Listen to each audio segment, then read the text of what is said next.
season in the major leagues, and they've made the playoffs just once in the last 9 seasons.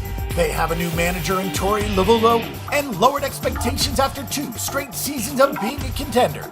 This year, the Diamondbacks are at odds of 18-1 to win the National League West, 50-1 to win the National League Pennant, and 125-1 to win the World Series, which is much more realistic than in recent past seasons. New manager Torey Lovullo comes in from Boston, where he was an assistant to John Farrell, and he took over for Farrell when the Boston manager had to undergo surgery and chemo for lymphoma in 2015. This is his first head coaching job, and Lovullo has a lot of work on his hands. Offense was not a problem for the Diamondbacks, who were 8th in batting average and 10th in runs scored.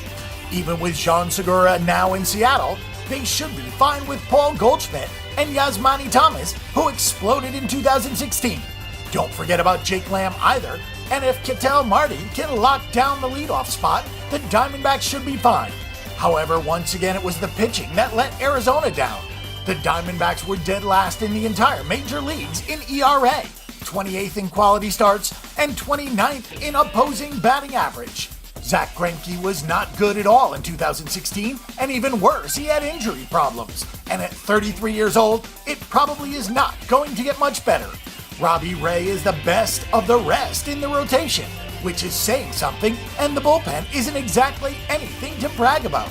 The Diamondbacks did bring in Fernando Rodney, but the 39-year-old closer might not have many opportunities to get saves. Chase Field has always been a hitter's park, but the Diamondbacks pitching staff was truly terrible in 2016, and it really doesn't look like they're going to get any better in 2017. It would not be a surprise if they were even worse. Arizona was also 20th in fielding percentage and 23rd in total errors last year, and quite frankly, they're not good enough to get away with that. Taking a look at some players to watch, we know Goldschmidt is going to produce, so now it's on the players around him, starting with Jake Lamb, who went from 6 homers in 2015 to 29 in 2016. The Diamondbacks need him to continue his ascent, and at 26 years old in a park like Chase Field, 30 homers should not be out of the question. The same goes for Yasmani Tomas, who is a month younger than Lamb. Tomas went from 9 homers in his rookie season to 31 last year, and he could be even more dangerous than Lamb. However, he has a problem that the Diamondbacks have as a team. Arizona was 5th in the majors in strikeouts, and the Thomas, Lamb, Goldschmidt trio were at the forefront of that. It can pay to be aggressive, but sometimes you need to be patient.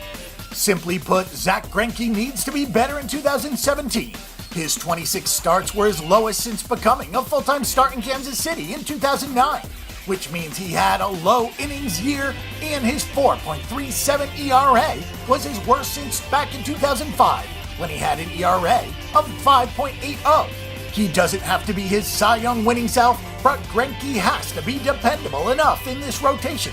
The Diamondbacks would like Ketel Marte to step into Segura's leadoff role to give the big guys a chance to drive runs in.